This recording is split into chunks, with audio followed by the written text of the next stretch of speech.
أشهد أن لا إله إلا الله وحده لا شريك له وأشهد أن محمدا عبده ورسوله أما بعد فأعوذ بالله من الشيطان الرجيم بسم الله الرحمن الرحيم الحمد لله رب العالمين الرحمن الرحيم مالك يوم الدين إياك نعبد وإياك نستعين اهدنا الصراط المستقيم صراط الذين أنعمت عليهم غير المغضوب عليهم ولا الضالين.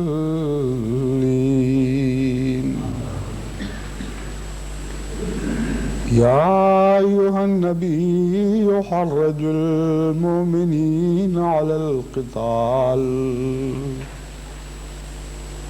إن يكن منكم 20 صابرون يغلبوا 200 وإن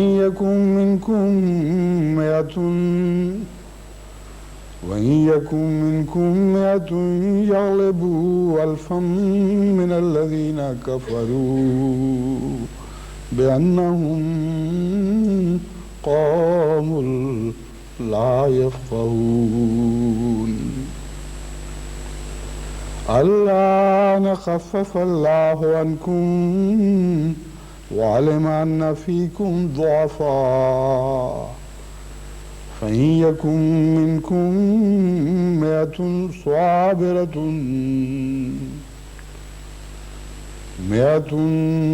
صابرة يغلبوا 200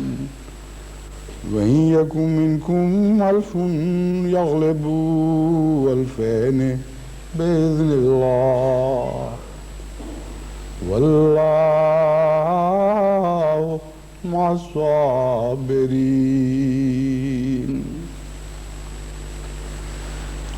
گزشتہ خطبے میں نے ان آیات کے مضمون کا حوالہ دیا تھا جن کی میں نے آپ کے سامنے تلاوت کی ہے۔ آواز آ رہی ہے؟ لاؤڈ اسپیکر ٹھیک چل رہا ہے کہ نہیں؟ یہاں سے فیڈ بیک نہیں ہو رہا ہے اس میں۔ گزشتہ جمعے میں نے جن آیات کا حوالہ دیا تھا آیات پڑھے بغیر، ان سے متعلق اس دوران ایک سوال آیا ہے۔ کسی نے یہ توجہ دلائی کہ آپ نے تو کہا ہے کہ ابتدا میں خدا تعالیٰ نے نرمی فرماتے ہوئے نسبت کو ہلکا رکھ دیا اور ایک مومن کے مقابل پر 2 کفار کی نسبت قائم فرمائی، اور بعد ازاں اس نسبت کو بڑھا کر 1 اور 10 کی نسبت بنا دیا۔ لیکن قرآن کریم میں تو پہلے 1 اور 10 کی نسبت کا ذکر آتا ہے اور بعد میں 1 اور 2 کی نسبت کا۔ چنانچہ ان آیات کی تلاوت میں نے اسی غرض سے کی ہے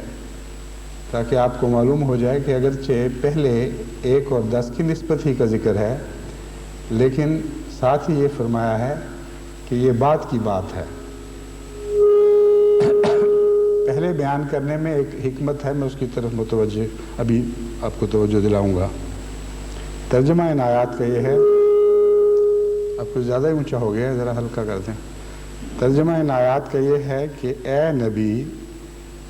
مومنوں کو تحریص دلا قتال کی۔ اگر تم میں سے 20 صبر کرنے والے ہوں تو وہ 200 پر غالب آ جائیں گے، اور اگر تم میں سے 100 ایسے ہوں تو وہ 1000 پر غالب آ جائیں گے۔ کن لوگوں پر؟ وہ ان لوگوں پر جنہوں نے کفر کیا، بِأَنَّهُمْ قَوْمٌ لَا يَفْقَهُونَ، اس لیے کہ وہ لوگ سمجھتے نہیں ہیں، نہ سمجھ لوگ ہیں۔ الآن خفف اللہ عنکم، لیکن سر دست اللہ تعالیٰ تم سے رعایت کا سلوک فرماتا ہے۔ وَعَلِمَ أَنَّ فِيكُمْ ضَعْفًا، اور جانتا ہے کہ ابھی تمہیں کچھ کمزوری ہے۔ پس اب یہ دستور ہے کہ إِن يَكُن مِّنكُم 100 صَابِرَةٌ يَغْلِبُوا 200، اگر تم میں سے 100 صبر کرنے والے ہوئے تو وہ 200 پر غالب آئیں گے، اور اگر تم میں 1000 صبر کرنے والے ہوئے تو وہ 2000 پر غالب آئیں گے، اور اللہ تعالیٰ صبر کرنے والوں کے ساتھ ہوا کرتا ہے۔ بس ان آیات کے ترجمے سے واضح ہو جاتا ہے کہ ابتدا میں کمزوری کا ذکر فرمایا گیا ہے، لیکن جیسا کہ میں نے متوجہ کیا تھا، اس سے مراد نعوذ باللہ ایمان یا صلاحیتوں کی کمزوری نہیں ہے، بلکہ پہلے 1 اور 10 کی نسبت کا ذکر فرمانا یہ بات بتا رہا ہے کہ اس نسبت کا حقیقی اور سچا اطلاق حضرت محمد مصطفیٰ صلی اللہ علیہ وآلہ وسلم اور آپ کے متبعین پر ہوتا ہے، اور آپ ہی کی برکت سے بعد میں جب اسلام میں مزید طاقتیں پیدا ہو جائیں گی، رعب بڑھ جائے گا، اقتصادی کمزوریاں دور ہو جائیں گی، ہتھیاروں کی کمزوریاں دور ہو جائیں گی، تو وہ جوہر جو محمد مصطفیٰ صلی اللہ علیہ وآلہ وسلم والذین معہ اور ان لوگوں میں ہے جو آپ کے ساتھ ہیں، وہ پوری طرح چمکے گا اور ایک کو 10 پر غلبہ نصیب ہونے کا دور بھی شروع ہو جائے گا۔ جہاں تک دلیل کا تعلق ہے، یہ عجیب بات ہے کہ قرآن کریم اس موقع پر یہ دلیل پیش کرتا ہے بِأَنَّهُمْ قَوْمٌ لَا يَفْقَهُونَ، اس لیے کہ یہ لوگ سمجھتے نہیں ہیں۔ حقیقت میں اپنے مقصد کا پورا ادراک، اس کی گہری سمجھ اور اس پر پورا یقین ہے جو غیر معمولی طاقت پیدا کرتا ہے، اور جس شخص کو اپنے مقصد کا کوئی ادراک نہ ہو، سمجھ نہ ہو کہ میں کیوں یہ کام کر رہا ہوں، وہ طاقتور ہوتے ہوئے بھی اندرونی طور پر کمزور ہو جاتا ہے۔ بس ایک بہت ہی عظیم الشان نفسیاتی حکمت کی طرف متوجہ فرمایا گیا۔ فرمایا مومن اور صبر کرنے والا مومن وہ ہے جسے اپنے مقصد پر اتنا کامل یقین ہے اور اتنی گہرائی سے اس کو سمجھتا ہے کہ تکلیف اٹھاتے ہوئے بھی وہ اس پر صبر سے قائم رہتا ہے، اور صبر کا مقصد کے فہم سے گہرا تعلق ہے۔ جب انسان پر تکلیف وارد ہوتی ہے تو اس وقت وہ اس کا مقصد دوبارہ اس کے سامنے آتا ہے، یعنی ظاہری طور پر باشعور طور پر اس کے سامنے ابھرتا ہے، اور دوبارہ وہ اپنے مقصد کو کھنگالتا ہے، اور اس وقت وہ دیکھتا ہے کہ ہاں یہ مقصد اس لائق ہے بھی کہ نہیں کہ میں اس کی خاطر جان دوں اور اس کی خاطر عظیم قربانیاں پیش کروں۔ یہ ایک ایسی نفسیاتی حقیقت ہے جس میں کوئی استثناء نہیں۔ مذہبی ہوں یا غیر مذہبی قومیں ہوں، ان کی تاریخ میں ہمیشہ ایسے صبر آزما وقت آتے ہیں جن میں مقصد پر یقین سب سے نمایاں کردار ادا کرتا ہے، اور اگر اس موقع پر انسان اپنے ذہن میں یا سپاہی اپنے ذہن میں مقصد کو کھنگال کر سمجھیں کہ یہ تو بے مقصد لڑائی ہے، بے فائدہ لڑائی ہے، تو وہ اپنے ہتھیار پھینک دیتے ہیں، دل چھوڑ بیٹھتے ہیں۔ یہی وجہ ہے کہ جنگ عظیم ثانی میں خصوصیت سے جرمن قوم نے اس حربے کو اپنے مد مقابل پر استعمال کیا، اور پروپیگنڈا کے ذریعے، جسے وہ 5th کالم کہتے تھے،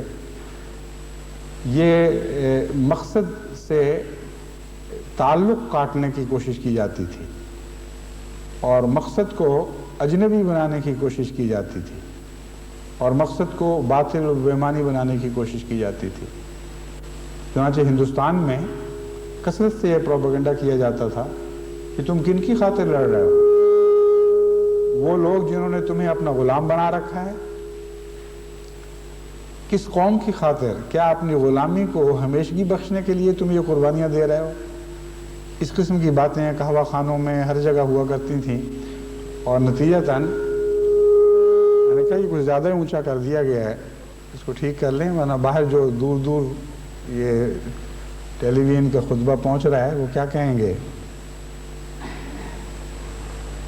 تو دیکھیں قرآن کریم نے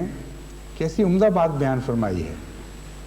جہاں تک اللہ تعالیٰ کی مدد کا تعلق ہے وہ مضمون دوسری جگہ بیان فرمایا، لیکن یہاں ایک ایسا دعویٰ کیا ہے جو حسابی دعویٰ ہے، اور اس حسابی دعوے کے لیے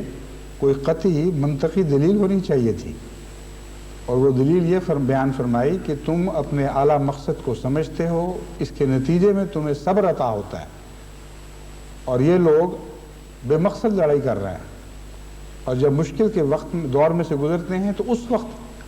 اپنے مقصد کا کھوکھلا پن ان پر ظاہر ہونے لگتا ہے، اور ان میں صبر کی طاقت نہیں رہتی۔ چنانچہ آپ ابتدائی اسلامی جنگوں پر نظر ڈال کر دیکھیں، ہمیشہ آپ کو یہ دو باتیں نمایاں طور پر کار فرما دکھائی دیں گی۔ مسلمانوں کو صبر عطا ہوا ہے اور دشمنوں کو بے صبری، اور بہت تھوڑی آزمائش میں سے گزر کر وہ اپنے مقصد سے تعلق توڑ بیٹھتے تھے، اور اسی لیے بعد میں تیزی کے ساتھ مسلمان ہونے لگتے تھے۔ بس یہ وہ مضمون ہے جس کو ہر داعی اللہ کو آج بھی اپنے پیش نظر رکھنا چاہیے۔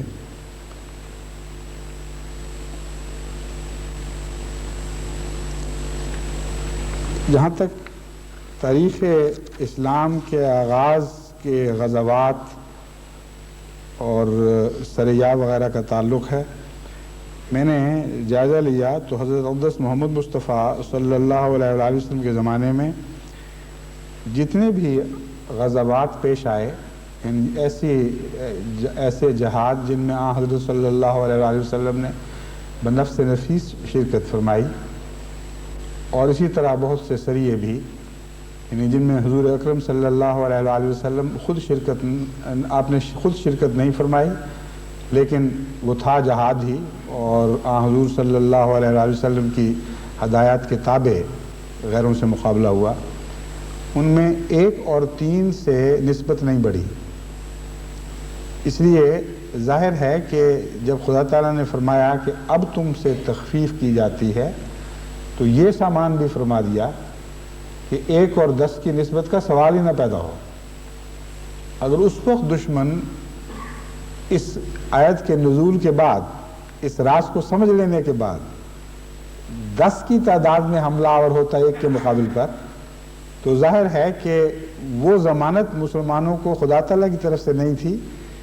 لیکن حفاظت کے اور طریقہ اللہ تعالیٰ استعمال فرماتا ہے، اور ان طریقوں میں سے ایک یہ ہے کہ دشمن کو اس بات کی نہ عقل دی نہ توفیق دی کہ ایک مسلمان کے مقابل پر 10 آ جائیں یا 100 کے مقابل پر 1000 نکل کھڑے ہوں۔ اور ایک موقع صرف ایسا ہے جس میں جنگ موتا کے پر حضرت خالد بن ولید کی قیادت میں ایک لشکر رومیوں کے علاقے کی طرف بھیجا گیا۔ مسلمانوں کی تعداد 3000 تھی اور رومیوں کی تعداد 1,00,000 تھی۔ یہاں اللہ تعالیٰ نے ان کو بچانے کی یہ صورت پیدا فرمائی کہ حضرت خالد بن ولید کو یہ سمجھ دی کہ اس موقع پر دشمن سے ٹکرانا معقول بات نہیں ہے، دشمن کے نرغے سے بچ کر نکل آنا معقول بات ہے۔ چنانچہ بہت ہی حیرت انگیز صلاحیت کا استعمال کرتے ہوئے آپ نے اس دشمن کے گھیرے سے نکل کر مسلمان فوج کو بچا لیا، اور یہ آپ کا بھاگنا نہیں تھا بلکہ الہی تقدیر کے تابع ایسا واقعہ ہوا۔ جیسا کہ میں نے بیان کیا ہے، اس وقت نسبت 1 اور 10 کی نہیں رہی تھی بلکہ 3000 کے مقابل پر 1,00,000 تھے، تو بہت بڑی نسبت بڑھ چکی تھی۔ بس اس پہلو سے میں سمجھتا ہوں کہ اللہ تعالیٰ نے جو حساب پیش فرمایا حضرت صلی اللہ علیہ وآلہ وسلم کے دور میں اسی حساب کا اطلاق ہوا ہے، اور 1-2 سے کچھ تھوڑا سا جب بڑھا تو اس کے مقابل پر غیر معمولی فرشتوں امداد کی گئی، جس کو فرشتوں کی امداد بیان فرمایا گیا، اور حسب موقع دشمن کی تعداد کو ملحوظ رکھتے ہوئے قرآن کریم بتاتا ہے کہ فرشتے نازل کیے گئے۔ یہ فرشتے کیا تھے، ان کے متعلق دوسری جگہ خدا تعالیٰ نے خود ظاہر فرما دیا ہے کہ فرشتوں کا مضمون تمہارے دل کی تسلی کے لیے ہے، مگر حقیقت یہ ہے کہ نصر یعنی مدد اللہ ہی کی طرف سے آیا کرتی ہے۔ تم ان باتوں کی کنہوں کو نہیں سمجھ سکتے، ان کی باریکیوں کو نہیں سمجھ سکتے، اس لیے تمثیلی طور پر تمہیں فرشتوں کی تعداد بتائی گئی ہے، مگر اصل مقصد مدد کرنا ہے، اور اللہ تعالیٰ بہتر جانتا ہے کہ کیسے مدد کی جاتی ہے۔ چنانچہ وقتی طور پر روب بڑھا کر اور دشمن سے غلطیاں کروا کر خدا تعالیٰ اس طرح مدد فرماتا ہے، لیکن بالعموم جہاں تک مقابلے کے نتیجے کا تعلق ہے وہاں 1 اور 2 کی نسبت دکھائی دیتی ہے۔ حضرت صلی اللہ علیہ وآلہ وسلم کے زمانے میں جتنے مقابلے ہوئے ہیں، اس دور میں اگر کل کفار مقتول کا شمار کریں اور مسلمان شہداء کا شمار کریں تو بالعموم یہی نسبت دکھائی دیتی ہے۔ چنانچہ قاضی سلیمان احمد نے اپنی کتاب سیرت میں تمام اعداد و شمار اکٹھے کر کے یہ نقطہ پیش کیا، لیکن اس میں انہوں نے بہت سے بعد کے اعداد و شمار بھی اکٹھے کیے اور کچھ زبردستی بھی کی ہے۔ اس لیے مولانا ابوالکلام آزاد نے اپنی اس کتاب اپنی سیرت میں اس کا ذکر کرتے ہوئے ان کے حساب کو رد کیا ہے، لیکن جہاں تک میں نے جائزہ لیا ہے بالعموم مسلمانوں کو 1 اور 2 یا 1 اور 2 سے زیادہ کا غلبہ عطا ہوا ہے، یعنی نتیجے کے لحاظ سے۔ بس میں امید رکھتا ہوں کہ جو وعدے اللہ تعالیٰ نے آغاز میں حضرت اقدس محمد مصطفیٰ صلی اللہ علیہ وآلہ وسلم کے اولین ساتھیوں سے کیے تھے، اور ان کی برکت سے تابعین کو جو غیر معمولی رعب اور غیر معمولی غلبے عطا ہوئے، اس دوسرے دور میں، آخرین کے دور میں بھی اللہ تعالیٰ دعوت اللہ کرنے والوں سے ایسا ہی سلوک فرمائے گا، اور حضرت اقدس مسیح موعود علیہ السلام اور آپ کے صحابہ کو جو غیر پر غلبہ عطا ہوا، اس میں وقت کے گزرنے سے کمی نہیں آئے گی بلکہ اضافہ ہوتا چلا جائے گا۔ اور اب اس دور میں میں دیکھ رہا ہوں کہ اس کے آثار نمایاں طور پر نظر آ رہے ہیں، اور اللہ تعالیٰ اپنے فضل کے ساتھ جماعت کو جہاں بھی وہ بیدار ہو کر دعوت اللہ کے کام میں مصروف ہوئی ہے، 1 اور 10 کی نسبت سے بلکہ بعض اوقات اس سے بھی زیادہ نسبت کے ساتھ کامیابیاں عطا فرما رہا ہے۔ ایک اور مضمون اس سے یہ پیش نظر رہنا چاہیے، اس میں یہ پیش نظر ہے اور رکھنا چاہیے کہ اس سے مراد محض ظاہری قتال نہیں ہے، جیسا کہ میں نے بیان کیا، ہر قسم کا مقابلہ اس میں شامل ہے، اور یہ ایک عمومی دستور بھی بیان فرمایا گیا ہے کہ وہ قومیں جو بامقصد ہوں، جو صبر کرنے والی ہوں، منظم ہوں، اور اپنے آپ کو ایک اعلیٰ مقصد کے لیے قربان کرنے کے لیے ہمیشہ تیار رہیں، اگر کسی ملک میں ان کی تعداد 10% ہو جائے تو وہ ضرور غالب آ جاتی ہیں۔ اس کے بعد حساب یکسر بدل جاتا ہے، پہلے رفتہ رفتہ آہستگی کے ساتھ ترقی ہوتی ہے، لیکن جب آپ 1 اور 10 کی نسبت حاصل کر لیتے ہیں تو سارا ملک آپ کے قدموں میں آ جاتا ہے۔ یہ وہ خوشخبری ہے جس کو پیش نظر رکھتے ہوئے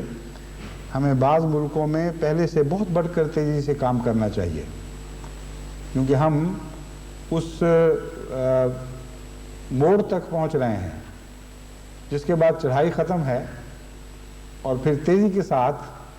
سارا ملک خدا تعالیٰ کی طرف بلانے والے مخلصین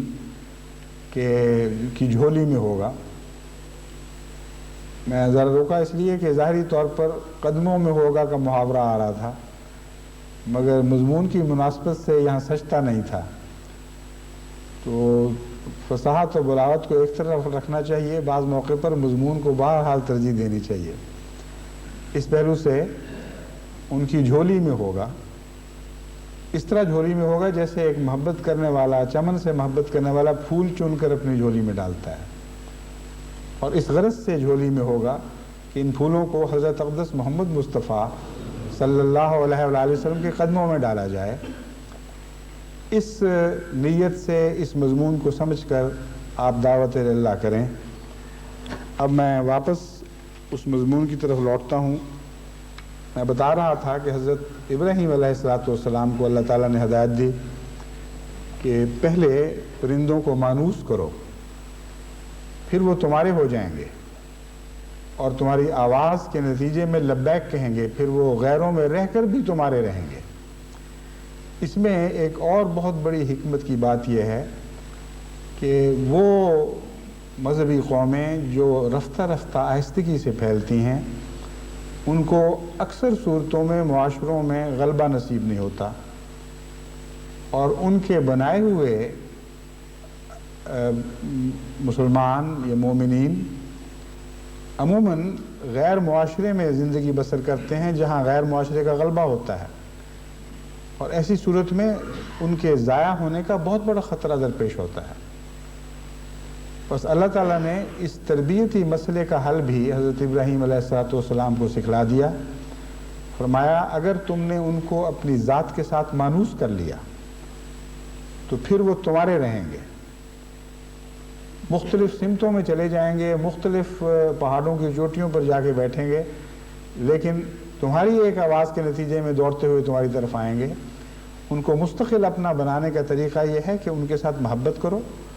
اور اس محبت کے نتیجے میں ان کے دل کا تعلق اپنے دلوں کے ساتھ باندھ دو، ان کے دلوں کا تعلق اپنے دل کے ساتھ باندھ دو۔ دعوت اللہ کرنے والے پر بہت بڑی ذمہ داری ہے کہ جس کو وہ خدا کی طرف بلائے، اس کا خدا کی طرف آنا عارضی نہ ہو۔ یہ نہ ہو کہ چند دن کے بعد وہ غیر معاشرے میں جائے اور پھر غیروں کا ہو رہے۔ بس جہاں تبلیغ میں خشکی ہوتی ہے وہاں عموماً ایسے آنے والے ضائع ہو جاتے ہیں۔ جہاں تبلیغ میں محبت اور تعلق کے جذبات غالب ہوتے ہیں وہاں اللہ تعالیٰ کے فضل سے آنے والے ہمیشہ مستقل دین ہی کے ہو رہتے ہیں۔ اور عموماً ضائع ہونے والوں میں میں نے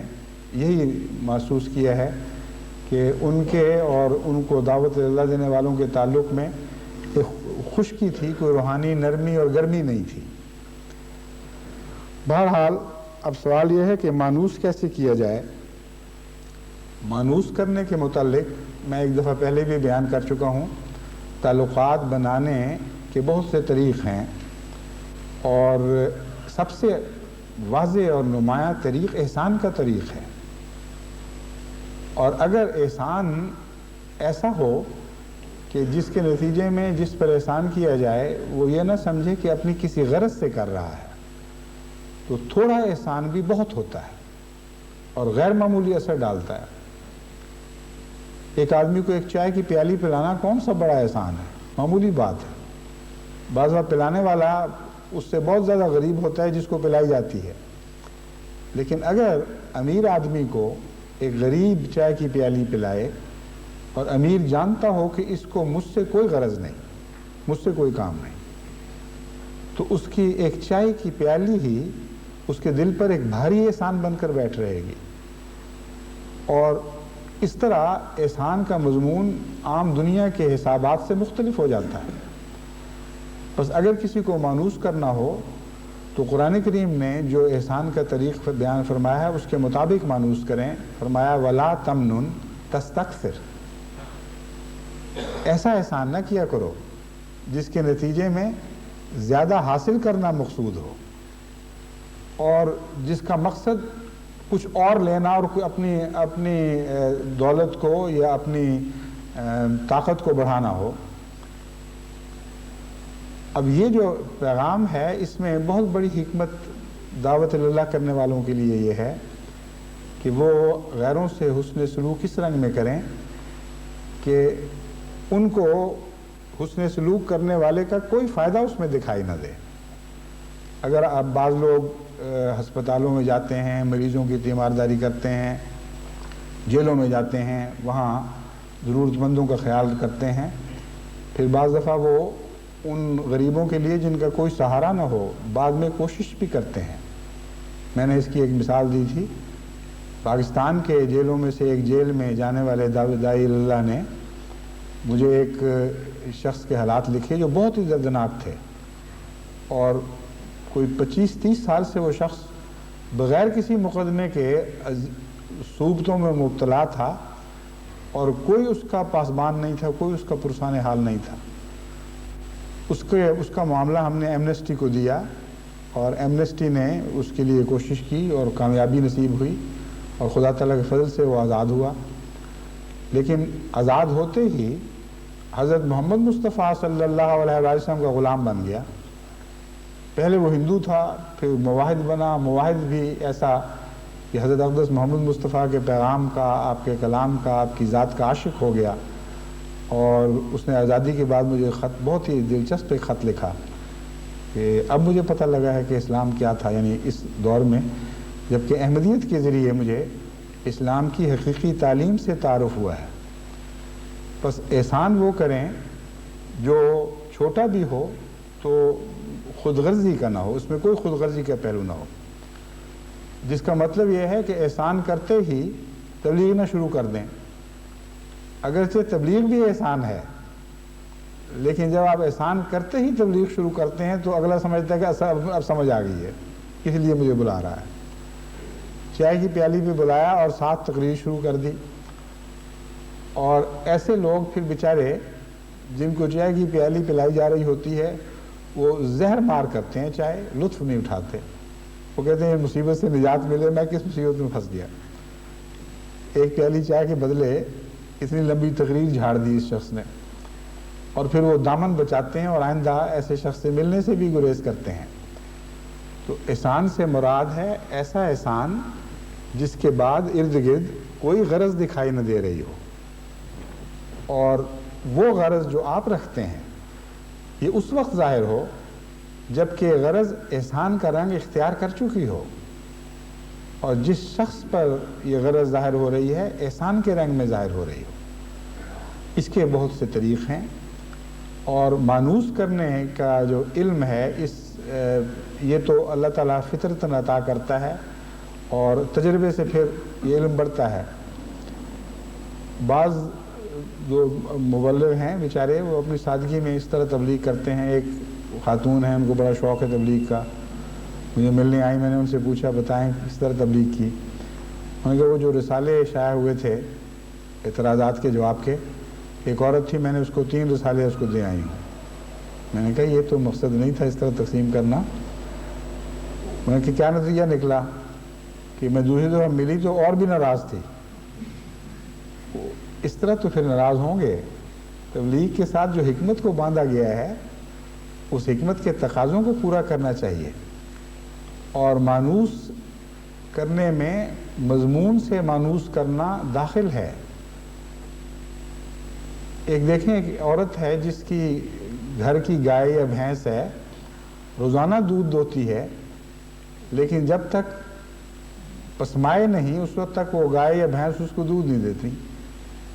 پانی ڈالتی ہے, نرم ہاتھوں سے اس تھنوں پہ ہاتھ پھیرتی ہے,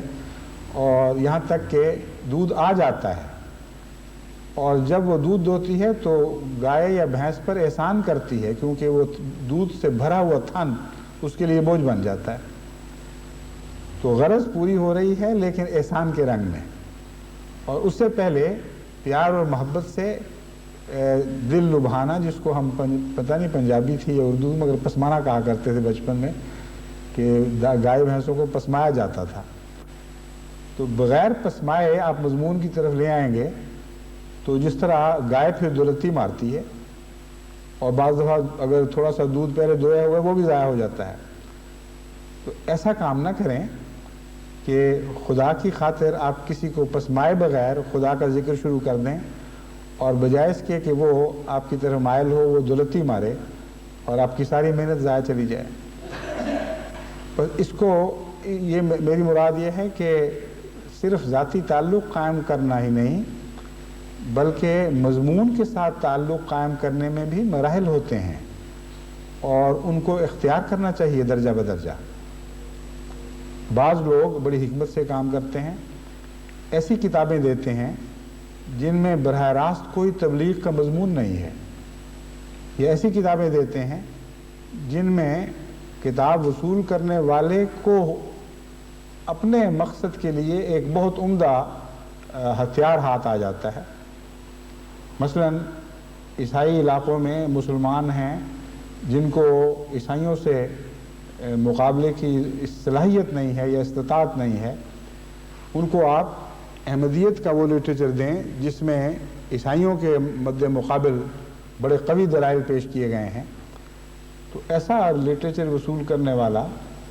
یہ نہیں سمجھے گا کہ مجھے کھینچا جا رہا ہے, بلکہ اس کے لیے تقویت کا سامان ہوگا. اگر مسلمانوں کو جن کو خدا تعالیٰ نے حضرت صلی اللہ علیہ وآلہ وسلم کی محبت ودیت فرمائی ہے جیسے دودھ میں پلائی گئی ہو, بد سے بد بھی حضرت محمد مصطفیٰ صلی اللہ علیہ وآلہ وسلم سے محبت ضرور رکھتا ہے. حضرت صلی اللہ علیہ وآلہ وسلم کی سیرت کی وہ کتب دی جائیں جن میں حضور صلی اللہ علیہ وآلہ وسلم کی سیرت کو ایسی شان سے پیش کیا گیا ہے, ایسے عظیم طریق پر پیش کیا گیا ہے کہ اس کی مثال دوسری کتب میں دکھائی نہیں دیتی. مثلا سیرت خاتم النبیین ہے, مثلا لائف آف محمد ہے حضرت مسلم موعود کی کتاب. یہ آپ ان کو اگر دیں تو ان کے اندر نہ صرف یہ کہ آپ کے لیے پہلے سے بڑھ کر تعلق قائم ہوگا بلکہ احمدیت سے ایک تعلق قائم ہو جائے گا، اور ان کو رفتہ رفتہ اس مطالعے کے دوران یہ سمجھ آئے گی کہ احمدیت تو کچھ اور چیز ہے، جو ہم سمجھتے تھے وہ نہیں ہے۔ پھر طلب پیدا ہوگی، اور وہ طلب آپ کے لیے موقع پیدا کر دے گی کہ آپ ان کو کتابیں بھی دیں اور احسان بھی کر رہے ہوں۔ ایک دفعہ پاکستان میں ایک دوست نے مجھے بتایا کہ میں تبلیغ اس طرح کرتا ہوں کہ دانشوروں، پروفیسروں وغیرہ میں میرا آنا جانا ہے، ایسے ہیں ان میں سے جو خدا کی ہستی کے بھی قائل نہیں یا شک رکھتے ہیں، فرشتوں وغیرہ کے مضمون پر مذاق اڑاتے ہیں، اور کچھ ایسے ہیں جو ان کے مد مقابل ان سے لڑتے جھگڑتے ہیں اور بحثیں کرتے ہیں۔ تو میں ان کو ایسی کتابیں جیسے ملائکۃ اللہ حضرت مسلم موعود کی کتاب ہے یا تقدیر الہی ہے، یہ دیتا ہوں، اور دونوں فریق میں اس سے دلچسپی پیدا ہو جاتی ہے۔ جو دفاع کر رہے ہوتے ہیں ملائکۃ اللہ کا، وہ ملائکۃ اللہ جب حضرت مسلم موعود کی کتاب ملائکۃ اللہ پڑھتے ہیں تو ان کو ملائکۃ اللہ کی حقیقت معلوم ہوتی ہے، وہ اس لائق ہو جاتے ہیں کہ واقعتاً ٹھوس دلائل سے ملائکہ کی حقیقت کا دفاع کریں اور ملائکہ کے وجود کا دفاع کریں، اور دوسروں کے دل میں جو شکوک ہوتے ہیں وہ اس لیے زائل ہو جاتے ہیں کہ ان کے ہاں ملائکہ کا تصور ہی اوٹ پٹانگ عجیب و غریب سا ہے، اور ملائکہ کا سچا تصور حضرت مسیح موعود علیہ السلام نے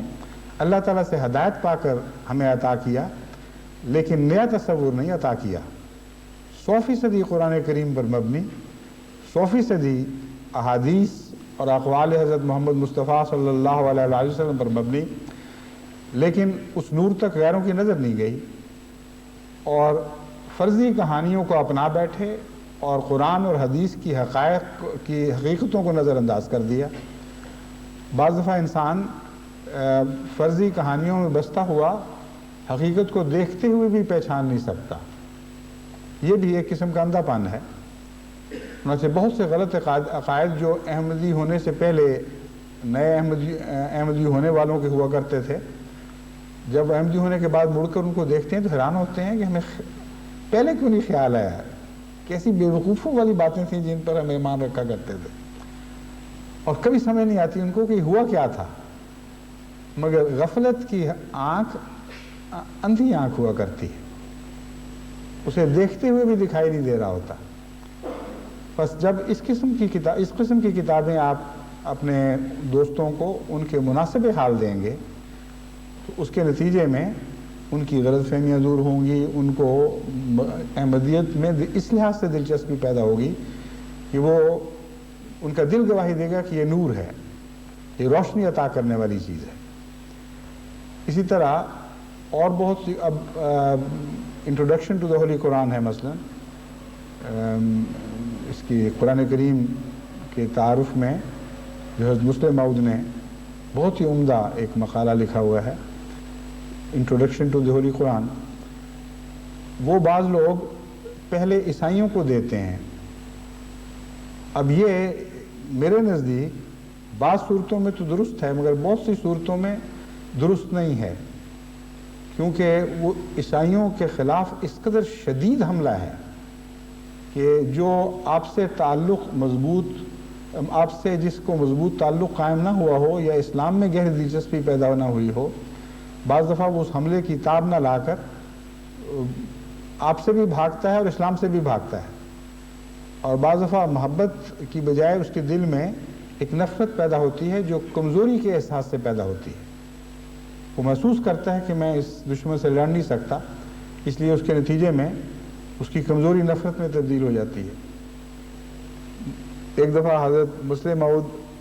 کے پاس ایک امریکن سفیر نے یہ شکایت کی کہ میں آپ کی کتاب، مجھے دلچسپی تھوڑی سی پیدا ہوئی تھی، مجھے کسی نے انٹروڈکشن ٹو دی ہولی قرآن دی، آپ نے تو بہت سخت حملے کیے ہیں، بالکل ناواجب حملے ہیں۔ حضرت مسلم موعود نے فرمایا کہ تم نے وہ حملے نہیں دیکھے جو غیر سینکڑوں سال سے اسلام پر کر رہے ہیں، اب اگر ہم ان کا دفاع کریں تو تم لوگ کہتے ہو کہ یہ سخت ہیں، جب تم سختی کرتے ہو تمہیں اس وقت احساس نہیں ہوتا. بہرحال ایک ہندو پرائم منسٹر نے بھی مجھ سے بات کی کہ فلاں آپ کی کتاب میں بہت سختی کی گئی ہے، وہ یہی کتاب تھی. اب یہی کتاب اگر آپ مسلمانوں کو دیں تو بالکل برعکس نتیجہ نکلے گا. پہلے مسلمانوں کو دیں اور مسلمان جب یہ پڑھیں گے تو ان کی آنکھیں کھل جائیں گی کہ احمدیت اس طرح اسلام کا دفاع کرتی ہے، تو ان کے لیے یہ تبلیغ کا ذریعہ بن جاتی ہے. اور یہی کتاب ایک عیسائی کے لیے اس وقت تبلیغ کا ذریعہ بنتی ہے جب چند منازل آپ طے کر چکے ہوں، کسی حد تک اس کو مضمون سے شناسا کر چکے ہوں. اور جیسے کہ میں لفظ پسمانے کا استعمال کرتا رہا ہوں، اس کے لیے پسمانے کی منزل ذرا دیر میں آئے گی. بعض گائیں بڑی کڑوے مزاج کی ہوتی ہیں، ان کے لیے کافی محنت کرنی پڑتی ہے، ہاتھ پھیرنے، تھپکانا، پیار کرنا، پانی کی چھینٹیں دینے، ورنہ وہ ضرورتیاں بھی مارتی ہیں اور سینگ بھی مارتی ہیں. تو مختلف مزاج کے لوگ ہیں، ان کو سمجھنا چاہیے. اور یہی وجہ ہے کہ اللہ تعالیٰ نے ہر جگہ دعوت اللہ کے مضمون میں حکمت کو پہلے رکھا ہے، ہر دوسری چیز کو بعد میں رکھا ہے. بس حکمت کے تقاضے یہ ہیں کہ پہلے اس کے دل کو اپنے لیے نرم کرو، پھر اپنے لیے دل نرم کرنے کے بعد ایسے ذرائع اختیار کرو کہ اسلام کے لیے اس کا دل نرم ہونا شروع ہو، اور جوں دل نرم ہو اس سے استفادہ کرو اور مناسب حال تبلیغ کرو، مناسب حال کتب اس کو مہیا کرو. اور یہ وہ سلسلہ ہے جو رفتہ رفتہ پھر خود بخود بڑھنا شروع ہو جاتا ہے. پہلے طلب پیدا کرنی ضروری ہے. اس بات نقطے کو اب اچھی طرح سمجھ جائیں. اگر طلب پیدا کیے بغیر آپ نے احسان کا بدلہ حاصل کرنے کی کوشش کی تو یہ احسان آپ پر الٹ جائے گا اور بیکار جائے گا. بس تعلقات کے دائرے وسیع کر کے، جیسا کہ میں نے بیان کیا ہے، رفتہ رفتہ مضمون کھول کر آگے بڑھیں. حضرت مسیح موعود علیہ السلام کا منظوم کلام ایک بہت گہرا اثر رکھنے والا کلام ہے، اور اس سے بھی بھرپور استفادہ کرنا چاہیے. بعض دفعہ کیسٹ سنا کر اچھی آواز میں حضرت صلی اللہ علیہ وسلم کی محبت میں حضرت مسیح موعود کا نعتیہ کلام سنایا جائے تو اس سے دل پر گہرا اثر پڑتا ہے. پھر بعض دفعہ ابتداء میں حضرت مسیح موعود علیہ السلام کے وہ اقتباسات پیش کیے جائیں جو حضور اکرم صلی اللہ علیہ وسلم کی شان میں ہیں، ان کا دل پر بڑا گہرا اثر پڑتا ہے. تو ہر شخص کے حالات دیکھ کر اس کے مطابق اس کے ساتھ رفتہ رفتہ سلوک ہونا چاہیے. بہت سے احمدی ایسے ہیں جنہوں نے مجھے بتایا کہ ہم نے تبلیغ سے پہلے آپ کے خطبات سنانے شروع کیے، اور وہ خطبات سنائے جن میں کوئی براہ راست تبلیغ نہیں ہے، تربیت کے مضمون سے تعلق رکھنے والے ہیں، اس عبادت کے مضمون سے، گلف کے مضمون سے، وغیرہ وغیرہ. اور ان کو سننے کے بعد خود ایک طلب پیدا ہوئی، سننے والے کے دل میں ایک طلب پیدا ہوئی، اور انہوں نے ہم سے مطالبے شروع کیے اور ہم نے ان کو لٹریچر دینا شروع کیا. ایک پٹھان دوست جو آزاد علاقے کے رہنے والے ہیں، وہ اس وقت میرے سامنے خطبے میں بیٹھے ہوئے، اس جمعے میں میرے سامنے موجود ہیں. انہوں نے مجھے خود بتایا کہ میرے دل میں تو احمدیت کی محبت کی وجہ خطبات تھے. مجھے ایک احمدی دوست یہاں مسجد لا کر دکھانے کے لیے کہ دیکھو کہ صحیح کہ ہم کیسے نماز پڑھتے ہیں، خطبہ کیسے ہوتا ہے، ایک دفعہ وہ مجھے پہنچا گیا. اس کے بعد پھر ایسا شوق ہوا کہ ہر خطبہ میں یہیں آ کر ادا سنتا ہوں، ہر جمعہ یہیں ادا کرتا ہوں، اور ان کو سننے کے بعد کسی دلیل کی ضرورت نہیں ہے، کیونکہ میرے دل میں یہ بات میخ کی طرح گڑ گئی ہے کہ آپ سچے ہیں. اس لیے اب مجھے اور کسی دلیل کی ضرورت ہی نہیں ہے. جو آپ کہیں گے میں ٹھیک سمجھوں گا اور ٹھیک کہوں گا. اور چنانچہ وہ اللہ کے فضل سے بڑی وفا کے ساتھ احمدیت کے ساتھ تعلق میں نہ صرف قائم رہے بلکہ بڑھتے چلے جا رہے ہیں، اور اپنے ماحول میں بھی ارد گرد احمدیت کی تبلیغ کرتے ہیں. تو طریقہ کار کا صحیح ہونا بہت ہی اہم ہے، اور طلب پیدا کرنے سے پہلے دعوت دینا ظلم کے مترادف ہے. ایسی زمین میں بیج پھینکنے کے مترادف ہے جو پتھریلی ہو، جسے نرم نہ کیا گیا ہو، جس پر محنت نہ کی گئی ہو، جس میں نمی موجود نہ ہو۔ یہی وجہ ہے کہ ہمارے بہت سے دعوت اللہ کرنے والے یہی ہمیشہ روتے رہتے ہیں، یہی ان کا شکوہ رہتا ہے، ہم تو تبلیغ کرتے ہیں، کوئی سنتا ہی نہیں۔ کچھ سنانے والی بات کرو گے تو سنیں گے نا۔ تبلیغ کا مضمون تو تبلیغ کا ذکر کیے بغیر غالب نے بڑے عمدہ رنگ میں بیان کیا ہے۔ کہتا ہے میں بلاتا تو ہوں ان کو مگر اے جذبہ دل ان پہ بن جائے کچھ ایسی کہ بنائے نہ بنے۔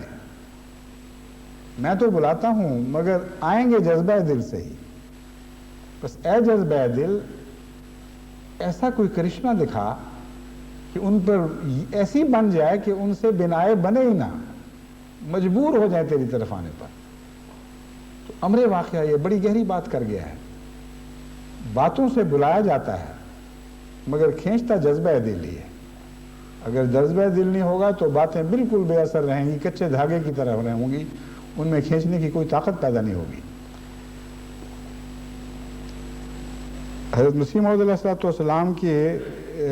کی وہ کتب جن کا خصوصیت کے ساتھ مشرقی یورپ اور روس کی سوسائٹی پر ایک دم گہرا اثر پڑتا ہے، ان کتب میں سب سے نمایاں میں نے مسیح ہندوستان میں پائی ہے۔ یہ ایک ایسی کتاب ہے جسے سابقہ عیسائی دنیا جو دہریہ ہو گئی اور اشتراکی دنیا کہلاتی ہے، اس کے باشندوں پر بہت گہرا اثر پڑتا ہے، ایک دم گہری دلچسپی پیدا ہوتی ہے، اور خدا کو ابھی وہ نہیں مان رہے ہوتے، لیکن اس کتاب میں وہ حقیقت پاتے ہیں اور اس کے نتیجے میں پھر وہ مطالبہ شروع کر دیتے ہیں۔ ابھی بھی جب ہم نے ایک نمائندہ بھیجا روس اور ایک نمائندہ وفد بلغاریہ بھجوایا، تو ان دونوں کی یہی رپورٹ تھی کہ یہ کتاب فوراً شائع ہونی چاہیے، اور روس کی طرف سے شدت سے مطالبہ ہے، چنانچہ ہم نے شائع طبع کروائی ہے، اور بھی بہت سی کتابیں طبع کروائی ہیں۔ اگلی بات میں یہ سمجھانا چاہتا ہوں کہ دعوت اللہ کرنے والے کو، جیسا کہ میں نے بیان کیا تھا، اپنے منصوبے میں اس بات کو شامل کرنا چاہیے کہ کن لوگوں میں وہ زیادہ عمدگی کے ساتھ تبلیغ کر سکتا ہے۔ بعض لوگ رشین اسپیشلسٹ ہو سکتے ہیں اور ان کو دن رات پھر انہی میں ہی کام کرنا چاہیے۔ دوسروں تک بھی بات پہنچانا فرض ہے، لیکن جہاں سے زیادہ سہولت سے آپ کو شکار حاصل ہوتا ہو، شکاری وہیں جایا کرتا ہے پہلے، اور بعض دفعہ ایک زیادہ بڑے شکار کے لیے چھوٹے شکار کو چھوڑا بھی جاتا ہے۔ چنانچہ اچھے شکاری وہ ہیں جو یہ جائزے لیتے ہیں کہ کہاں کہاں شکار موجود ہیں، اور ان کی مرضی کا شکار، ایسا شکار جس کو شکار کرنے کے فن میں وہ ماہر ہوں، وہ کہاں ملتا ہے۔ چنانچہ وہ تیزی کے ساتھ انہی جگہوں پہ جاتے ہیں اور رستے کے شکار کو چھوڑتے چلے جاتے ہیں تاکہ وہ وقت ضائع نہ ہو اور اصل مقصد کو نقصان نہ پہنچے۔ بس شکار ہے تو بظاہر مارنے والا لفظ، لیکن جیسا کہ میں نے وضاحت پہلے کر دی ہے، تمثیلات کی باتیں ضروری نہیں کہ ہر 100% اطلاق پائیں۔ یہ مضمون سمجھانے کی خاطر بیان کیے جاتے ہیں، اور جہاں تک تبلیغی شکار کا تعلق ہے، اس کا تعلق اسی شکار سے ہے جو حضرت ابراہیم علیہ السلام کو سکھایا گیا ہے، مارنے کے لیے نہیں بلکہ اپنا بنانے کے لیے۔ چنانچہ اس زمانے میں اب خاص طور پر مغربی دنیا میں ایسے شکاری کثرت سے آپ کو ملیں گے جو پرندوں کی حفاظت کے لیے ان کو پھنساتے ہیں، ایکسٹنکشن سے بچانے کے لیے، فنا سے بچانے کی خاطر وہ ان کو جالوں میں قابو کرتے ہیں، پھر ان کے اوپر وہ بعض دفعہ اس کے ذریعے ان کو ٹیکے لگاتے ہیں خاص قسم کے، بعض دفعہ ایسے نشان لگا دیتے ہیں کہ کوئی دوسرا شخص غلطی سے ان کو مار نہ بیٹھے۔ کئی ذرائع اختیار کیے جا رہے ہیں، لیکن پہلے قابو کرتے ہیں، اور ایسی مہمات بھی آپ کو دیکھنے میں آئیں گی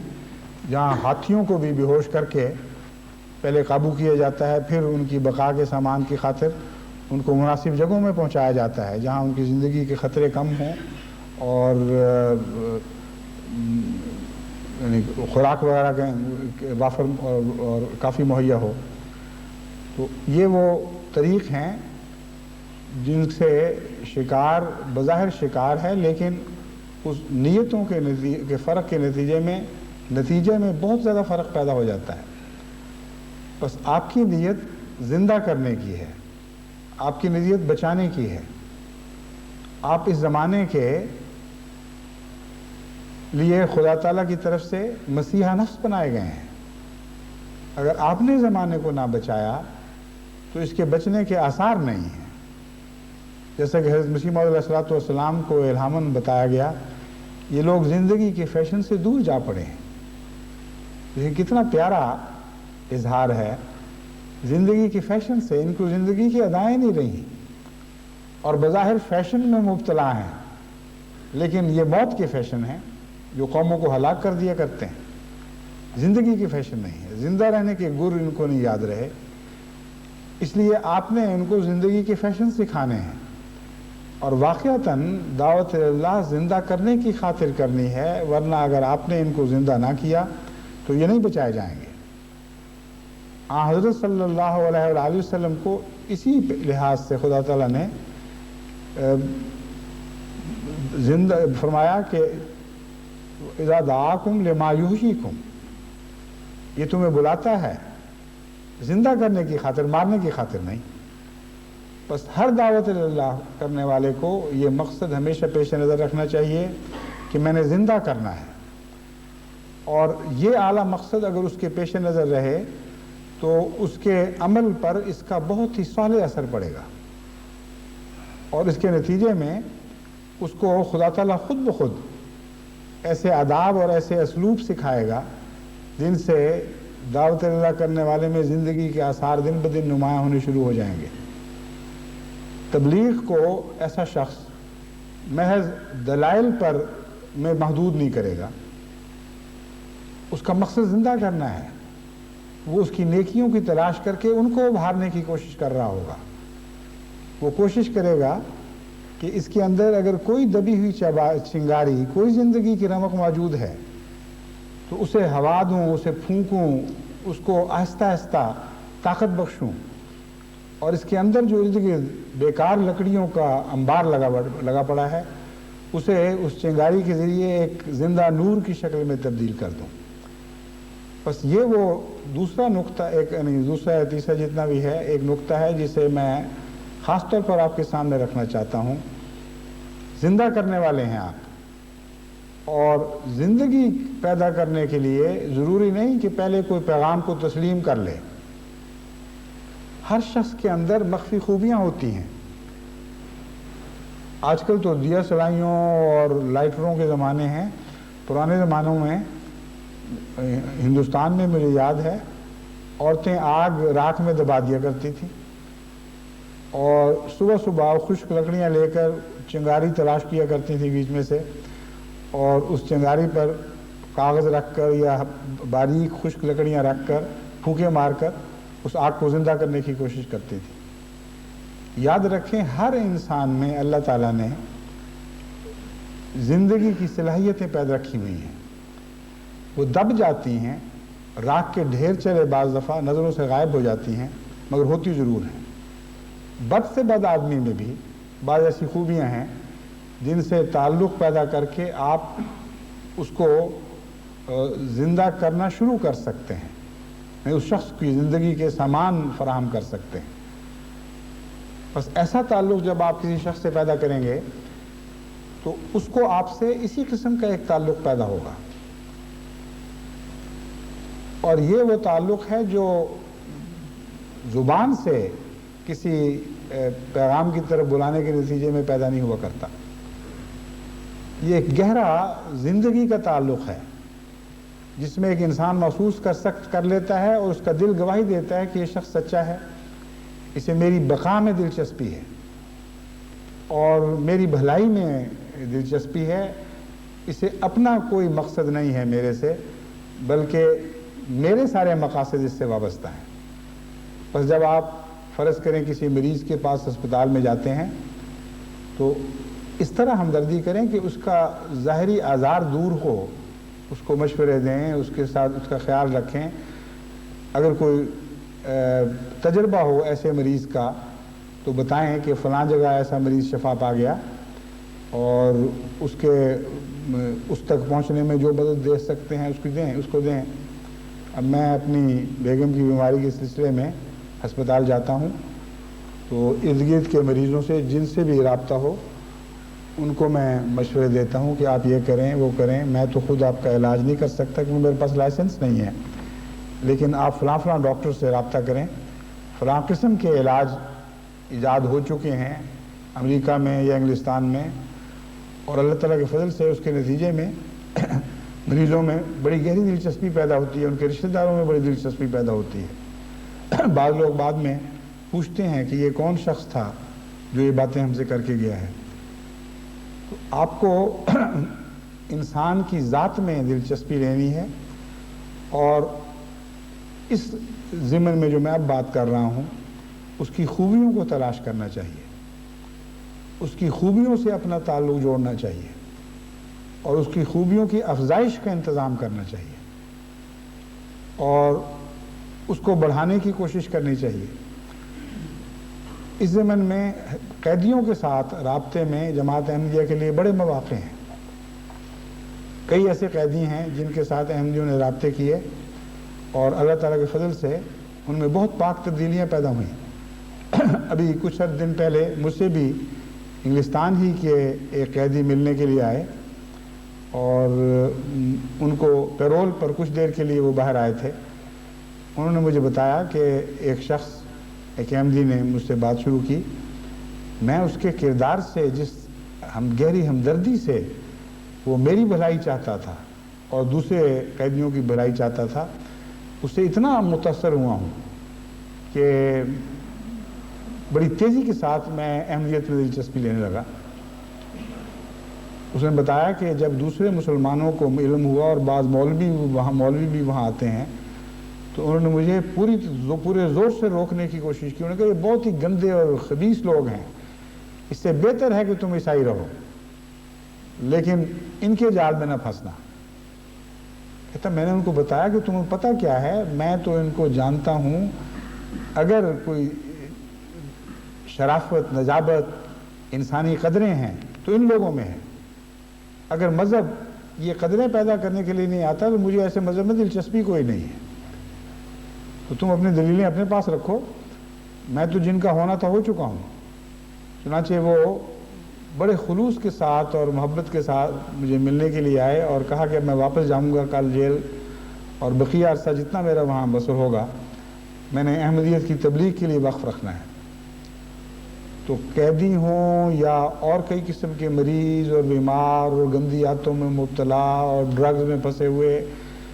اور کئی قسم کی مشکلات میں گرفتار لوگ ایسے ہیں جن کے اندر اگر آپ دلچسپی لیں گے اور دلچسپی لیتے ہی پیغام نہیں دیں گے بلکہ دلچسپی لیتے ہوئے ان کی ایسی بھلائی کے انتظام کریں گے جس میں ان کو دلچسپی ہو، پھر وہ منزل آئے گی کہ وہ آپ میں اور آپ کے پیغام میں دلچسپی لینے لگیں گے، ان کے اندر وہ طلب پیدا ہوگی جس کے نتیجے میں اللہ تعالیٰ کے فضل کے ساتھ آپ کو خدا تعالیٰ وہ پرندے عطا کرے گا جنہیں براہیمی طیور کہہ سکتے ہیں، جو آپ کے ہو جائیں گے، پھر جس ماحول میں بھی جائیں گے آپ کی ایک آواز پر لبیک کہتے ہوئے وہ آپ کے قدموں میں یا آپ کی جھولی میں آ جایا کریں گے، آپ کے ہاتھوں پہ بیٹھ جایا کریں گے، آپ کے ہو جائیں گے اور خدا کے ہو جائیں گے۔ یہ وہ نیت ہے جس کو لے کر آپ نے دعوت اللہ کا کام کرنا ہے۔ اس ضمن میں آپ کو ایک دلچسپ حدیث سناتا ہوں۔ حضرت صلی اللہ علیہ وآلہ وسلم نے ایک مرتبہ فرمایا کہ مومن کی نیت اس کے عمل سے بہتر ہے۔ یہ حدیث حضرت مسیح موعود علیہ السلام نے بیان فرمائی اور اس کی کوئی سند نہیں ملتی تھی۔ آخر میاں انس احمد صاحب کو علمی شوق ہے، انہوں نے تلاش کر کے وہ ایک کتاب کا مجھے اس وقت نام یاد نہیں لیکن صحیح کتاب ہے، اور موقر کتاب ہے، اس سند کو اس تلاش کر کے مجھے بھجوایا۔ جب میں نے غور کیا اس حدیث پر تو پہلے تو مجھے تعجب ہوا کہ عمل جو نیک نیتی کے ساتھ کیا جائے وہ بہرحال بہتر ہوتا ہے، خالی نیت عمل سے بہتر کیسے ہو گئی؟ پھر مجھے اللہ تعالیٰ نے یہ مضمون سجھایا۔ اس میں گہری حکمت یہ ہے کہ مومن کی نیتیں جو دل کی گہرائی سے نکلتی ہیں بہت زیادہ نیک عمل کی خواہاں ہوتی ہیں، اور کسی انسان میں یہ طاقت ہی نہیں کہ اپنی خواہشوں کے مطابق اپنی ہر خواہش کو عمل میں ڈال سکے۔ اسی طرح بد لوگ بدی کی نیتیں بہت رکھتے ہیں، لیکن کس بد کو توفیق ملتی ہے کہ وہ ہر بدی کر سکے؟ اسی لیے تو غالب نے کہا کہ یا رب ناکردہ گناہوں کی بھی حسرت کی ملے داد، یا رب اگر ان کردہ گناہوں کی سزا ہے تو مومن کو ناکردہ نیکیوں کی حسرت کی داد چاہیے، اور کئی نیکیاں اس کے دل میں ہوتی ہیں، نیت میں موجود ہوتی ہیں، لیکن انہیں وہ کر نہیں سکتا۔ اور اس مضمون کو جب آپ احمدی زندگی پر اطلاع کر کے دیکھیں تو آپ کو کثرت سے ایسے احمدی دکھائی دیں گے جن کے دل میں خواہش ہوتی ہے میں بھی روس میں تبلیغ کے لیے جاؤں، میں فلاں چندے میں حصہ لوں۔ وہ چند قدم بڑھ سکتے ہیں، پورا کام نہیں کر سکتے۔ بس اس پہلو سے مومن کی نیتیں اس کے عمل سے بڑھ جاتی ہیں، اور خوشخبری اس حدیث میں یہ ہے کہ مومن کو اللہ تعالیٰ اس کی اس نیت کا بھی ثواب دیتا ہے جو وہ کر نہیں سکا، جسے وہ عمل میں نہیں ڈال سکا۔ تو اپنی نیتوں کو خوبصورت اور حسین بنا دیں اور اللہ وقف کر دیں، پھر دیکھیں کہ آپ کی دعوت اللہ میں کتنی برکت پڑتی ہے۔ خدا کرے کہ ہماری نیتیں زیادہ سے زیادہ عمل کے سانچوں میں ڈھل سکیں، اور جو نہیں ڈھل سکیں ان کو بھی خدا تعالیٰ قبول فرما لے اور ان کا ثواب مترتب فرمائے۔